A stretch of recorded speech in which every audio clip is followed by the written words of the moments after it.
Welcome, everyone, to another episode of the PLA podcast. I have an incredible guest here that I'm truly looking forward to interviewing today.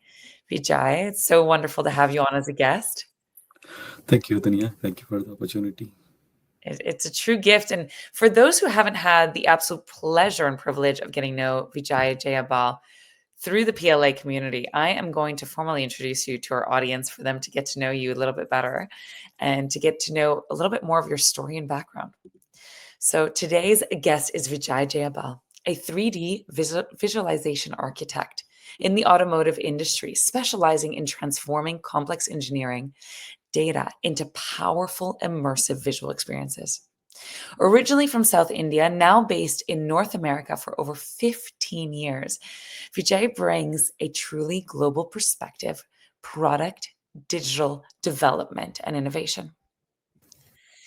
His work sits at the intersection of engineering, design, and storytelling, helping his team better understand and experience product through advanced 3D visualization and emerging technologies. Vijay is particularly passionate about the future of extended reality XR and how immersive technologies are shaping the way products are designed, tested, and experienced. Beyond his professional work, Vijay is deeply committed to mentoring the next generation, supporting young robotics teams with CAD designs and 3D printing, helping students bring their ideas to life. He's also a proud husband and father of two. When he's not working with the cutting edge visualization technologies, you'll likely find him out on a long distance walk. Today, we'll explore his journey from South India to North America, his evolving world of visualization and XR, mentorship, and what leadership and growth actually looks like in a highly technical field. Vijay, welcome to the PLA podcast. Thank you, Tania. Happy to know hear all the words from you. It's very detailed, and love to know about myself from you. It's a treat. And I love this part of the podcast because it, even gives you an opportunity to look back at all of these incredible years of work and evolution in your career. Oh yeah. So okay. No, was it a question? Sorry, like I wasn't. No, it was just a comment and I love it. Oh, But okay, fine. one of my Yes. questions for you, Vijay, though, twisting it into a question, is what's one piece of advice that you wish you had heard at the beginning of your career when you're growing up in southern India without any idea really of what's to come, but just these amazing dreams ahead of you? What is something you wish someone had told you at that time?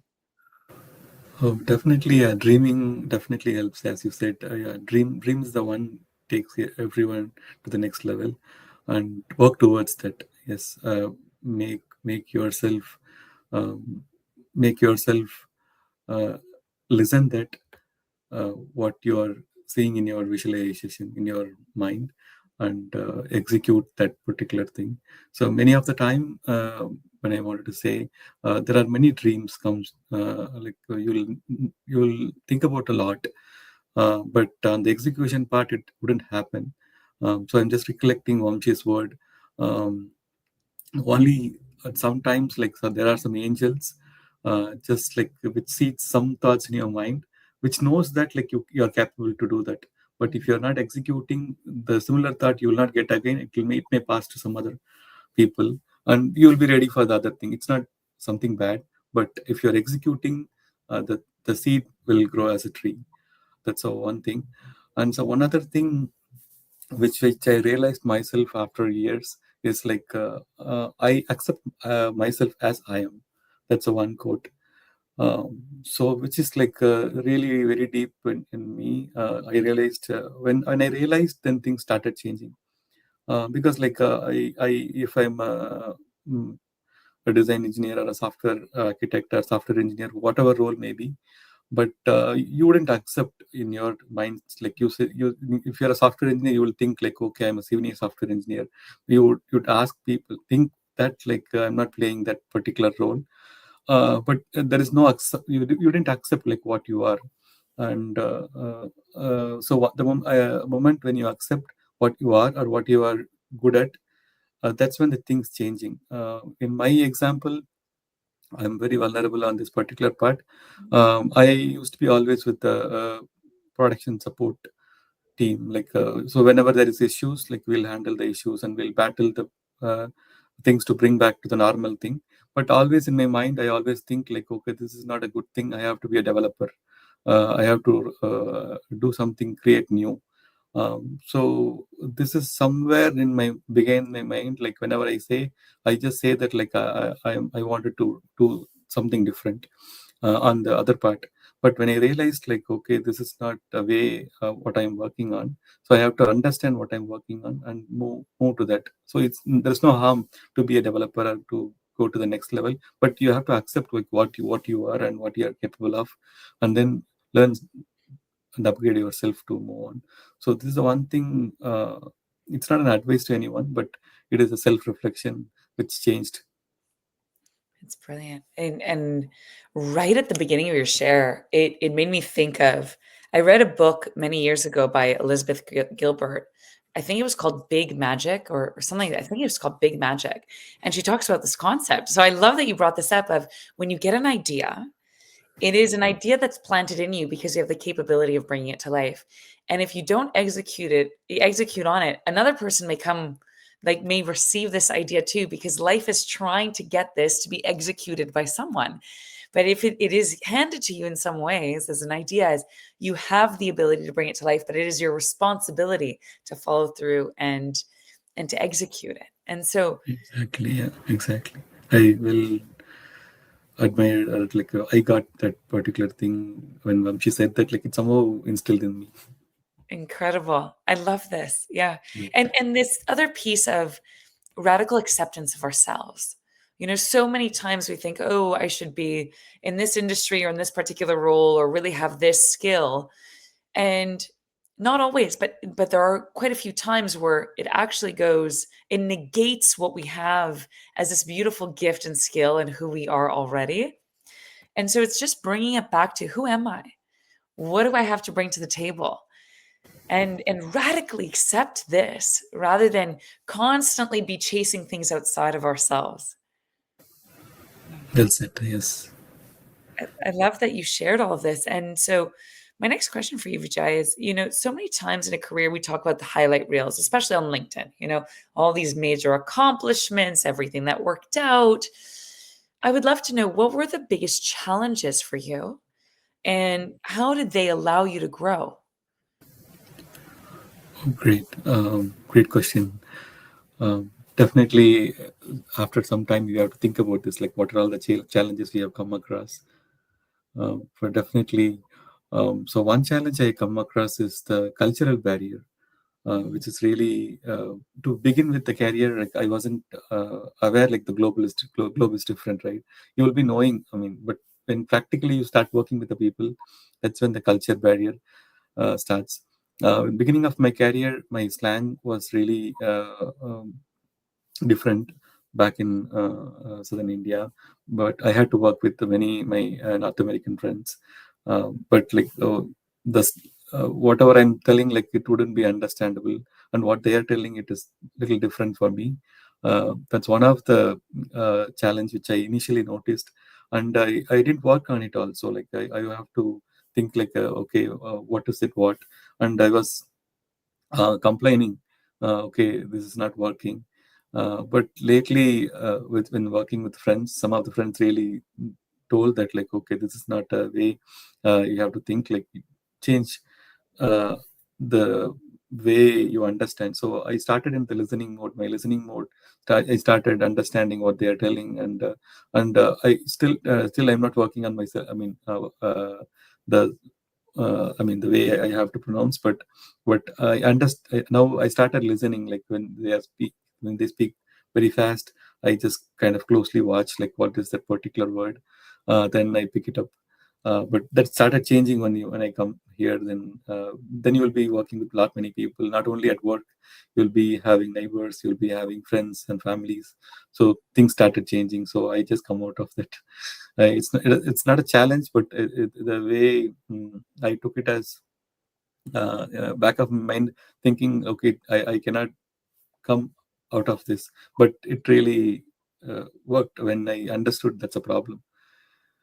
And something otherwise, like on the other side, another challenge was sympathy. Uh, so when you're at work, when you are loaded with work, or when you are accepting something you're doing, and if you couldn't finish it on time, then we will have some excuses. That excuses really really uh, I mean, you think like, okay, that excuse is very sympathy, it creates, I mean, it creates sympathy, like with that, the other side will be accepting that. But definitely it's kind of your the excuse is not going to uh, I mean, bring any 1 inch of improvement. So better be empathic, take like with others. That's when the but when you are sympathy, your growth is being stopped by yourself. So that's another challenge I had to come across. So be, and then otherwise, like on the technology side and everything, that we anyone can learn. But these two things, I would say, it's a bigger challenge. And on a career level, like so one thing I'm proud of. So I was really fortunate to work with the entire visualization technologies throughout my career.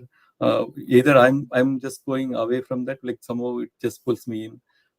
So I'm really fortunate to see the graphically the entire vehicle. Graphically, I could see that much before anybody in the world sees, right? So if I see the car maybe 4 years before somebody seeing, it's really something you're fortunate to see. So I'm fortunate that way. Incredible. I love that. And the piece around culture and communication is more relevant than ever before, in the sense where not only are we, working with teams overseas, now the teams that are working overseas change to the world and into our office spaces. The world is moving and changing and spending a lot of time in similar spaces. Whether it's your new colleague, whether it's a new client or a supplier, and really being able to bridge that gap in communication is so important. But you brought up the most important key, which is really it's actually not about working on our accent or pronunciation, but it's about listening. And through that listening, we can allow ourselves to really understand them. While before, it's like it's great to communicate well, but if I don't really understand this new colleague, this new client, this new supplier, I'm going to run in problems later, anyways. So I love that you've brought this up. I think there's something super important with that more than ever. And even that piece around compassion and empathy. It's like, we live in a time where technology is racing at a fast speed. The pressure is there more than ever. And if we can't remember that we are human beings at the end of the day, and first and foremost, spending time in common spaces on common teams, hopefully sharing a common goal, then we're missing the biggest point. Exactly. Yeah, you very well put it out. The word exactly, the accent, and you clearly mentioned that it has to be a culture. Yes. End of the day, we all human. Absolutely. And I'm curious to know, now we have AI in the visual technology space. We haven't heard about this on the podcast yet. And I am so excited about picking your brain on it. I'd love to know, how has that experience been for you? Oh, definitely, AI is a blessing for every one of us. And the way we take it, right? Like AI is again, I'm considering that as a tool. Same like when the mobile phone or cell phone introduced, how happy we are, like because we have a phone and talk to anyone, anytime, and wherever you are. Otherwise, you have to be sitting close next to the phone.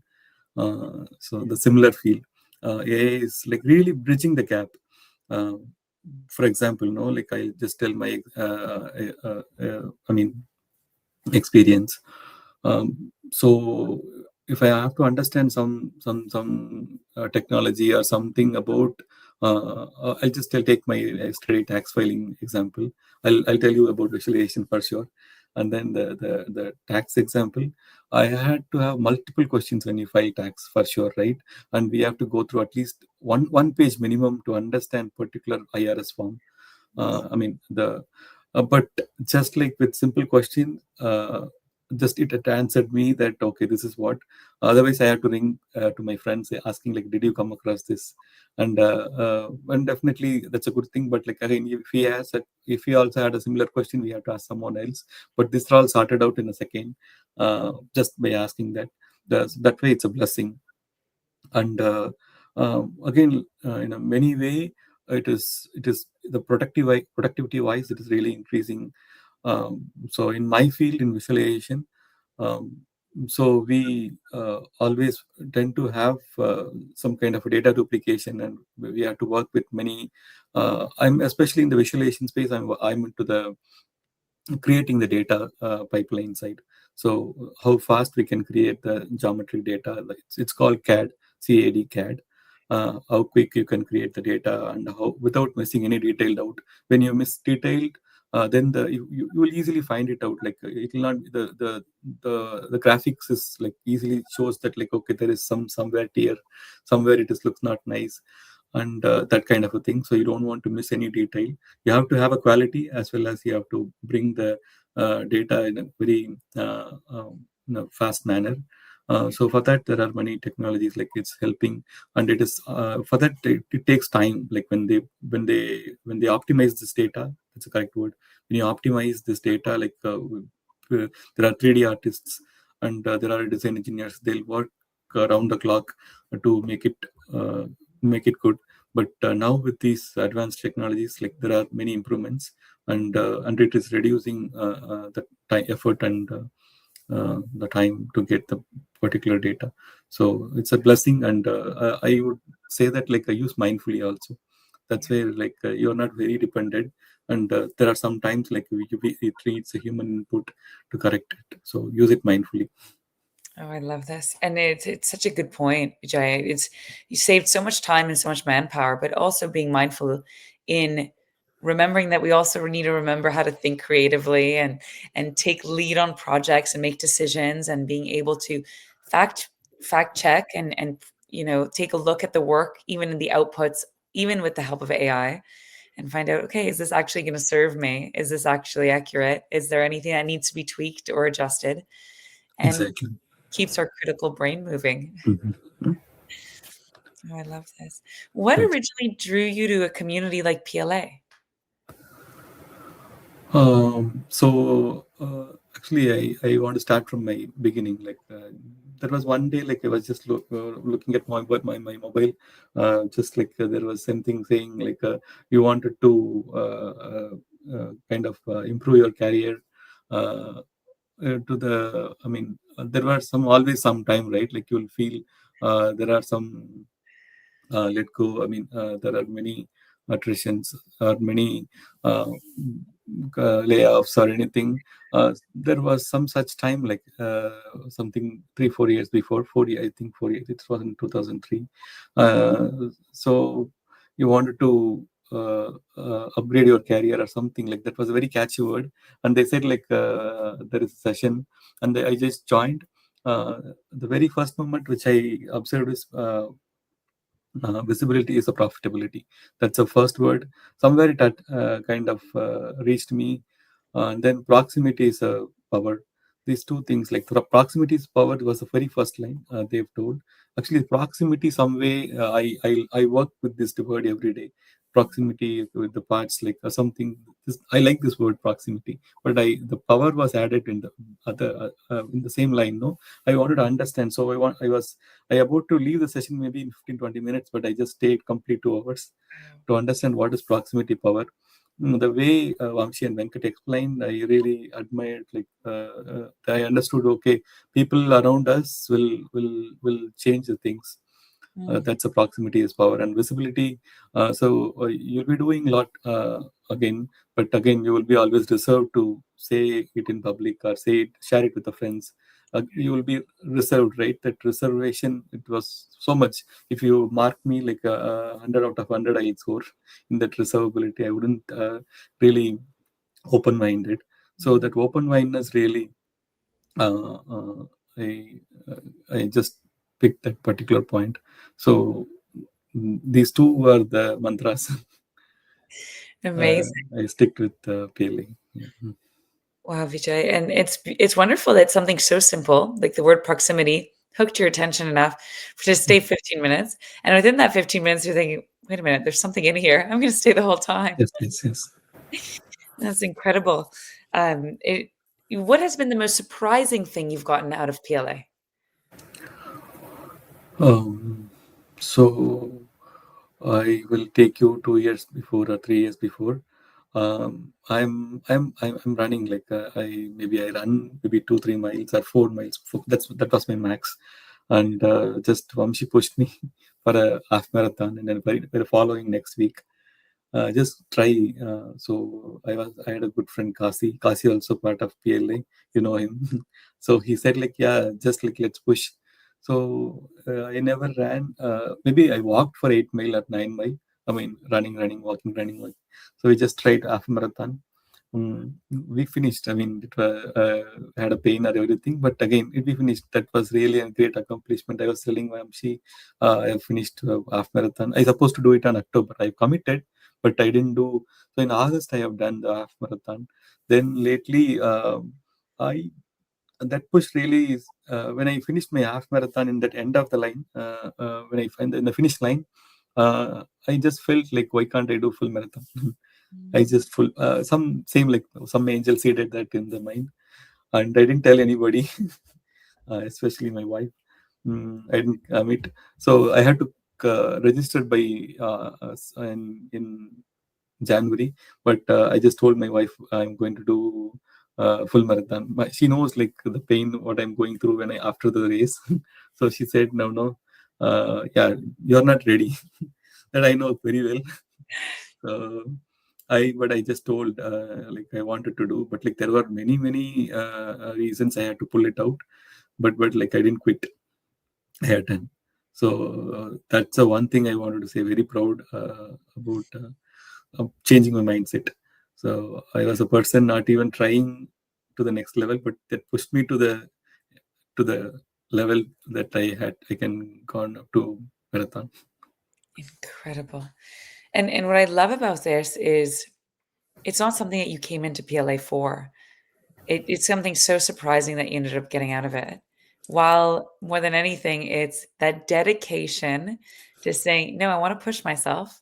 And that led to new opportunities, new goals, new commitments that were at a whole other level that you could have never considered at the very start.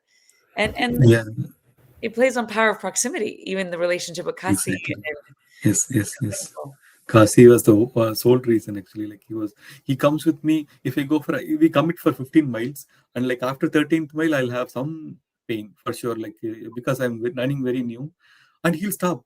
He'll just like when I walk, he'll walk. When I run, he'll run. When I sleep, when I talk, he'll talk. So it was so. I mean, he was a right partner for that practice. He really pushed me, and sometimes like when I he feel that like okay, yeah, this guy is becoming tired, so he's stopping, then he'll push me. Okay, let's go for another quarter mile, then we'll stop. Then so he was pushing, he was knowing, he read my mind. So it was really happy. Like I had multiple times thanked him, but for sure I wanted to thank him again. It's amazing. And these very special relationships of, people that are part of our inner circle that really push us to the next level and encourage us and guide us through so selflessly and so Yes, yes, generously. yes. There is no selflessness. Yeah. So it was completely different experience. Yeah, and Absolutely. again, like there is one other thing also. Nothing, not only the professional side or my personal side. No, like the entire the way I receive things changed to my inner self changed, and the way I work with family members, or the way I talk to family members changed. Um, Again, it is really the proximity, and it's I would say it's spiritual also. It is the way we understand and move on is really different. Absolutely. I couldn't agree more. Yeah, the wisdom and the teachings in this community are so deep that they permeate much deeper than just the mind and our career strategies and our health and wellness. There's something deeply transformative about the work in there. 100%. Vijay, I'd love to ask you a question that's my favorite question to ask on the PLA podcast. What is the legacy and impact you're still looking forward to leave behind in the world? So I'm really passionate about this visualization technologies. and especially the way it's upcoming now with all the AI and everything. So this makes everyone be really immersive. I mean, the way we experience spirituality, will one day when we close our eyes, we'll have lot many, like we feel like we are in a ocean, and we have, as this morning our Pam said, right? You will be, you can see blue eyes, anything when you close your eyes. That immersive. So the similar feel, like you when you develop some product, you will have similar immersiveness in the new technologies which is upcoming, right? So I wanted to do, materialize this particular thing. Whatever I'm dreaming, I wanted to bring it in physically. So that required many technologies, like it's called digital twin, it's called, in many ways it's called MBSC. It required many things to be connected. So I wanted to prove myself, uh, more than prove myself, bring some innovative things in this particular field. But I know, like, as Sam said again, that's a very good line. So when you're trying for something to achieve, like, okay, you know where you are heading on. It may be incomplete, but like, the process or the progress will make you a person, right? What you have come across. So I really love that thing. So that's a legacy I'm heading to. Incredible. And I love that your love for art and visual technology are all interweaved in it. Yeah. I think that you're right. The future is really exciting, especially, being able to immerse ourselves into experiences that we may not have to travel all the way to Antarctica to be able to have this experience, which is brilliant. Like being able to see it with our eyes. Yeah. Yes, really. I mean, it is very cool technology. Like, again, we have to learn and everything, but it really admire people. Like when you're just working with the virtual headsets and everything, someone will passing will stop and they'll ask like what you are doing, and it is really something cool. They everyone wants to experience that particular thing, so it's happy to work on this particular domain and technologies. Absolutely. Absolutely. Vijay, it's been an absolute gift having you on the PLA podcast today, and really looking forward to having you on again. For those that are just coming across this podcast for the very first time and have never heard another episode before, and are curious about PLA and curious about the exact workshop that Vijay was talking about, that so many of us at PLA have attended multiple times because it's so valuable. The founders put it on quite regularly, totally free of charge. And I always tell people, even if you never hear of PLA again, you'll get so many tools that are so valuable and so easy to implement. So I'll put the QR code if anyone would like to join out of curiosity. You'll be able to scan this QR code and just find out when the next free training is. Fairly simple. And I just invite everyone to join. And as I said, even if you never hear of PLA again, it's so worth attending. So Vijay, I really want to thank you for your time. Oh, thank you, Dunia, for this opportunity. Again, I also recommend, as the Dunia said, just scan that barcode. Try once. I mean, as like me, just join for 15 minutes, and if you like it, stay. Otherwise, like some words will admire you, and you can just um, stay the entire session. So for sure, like, that will be beneficial. And thank you, Dunia, for the opportunity again. And I love the way you asked. It became a conversation more of uh, making a podcast. Oh, it's such a pleasure having you, and you're such a pleasure having in PLA, truly. And it's been a pleasure having you on the podcast. Looking forward to it as always, and hopefully have you on as a guest once more in the future for sure. Thank you, Dunia. Such a pleasure. And to everyone listening, thank you so much for tuning in to another episode, and we'll catch you on the next PLA podcast.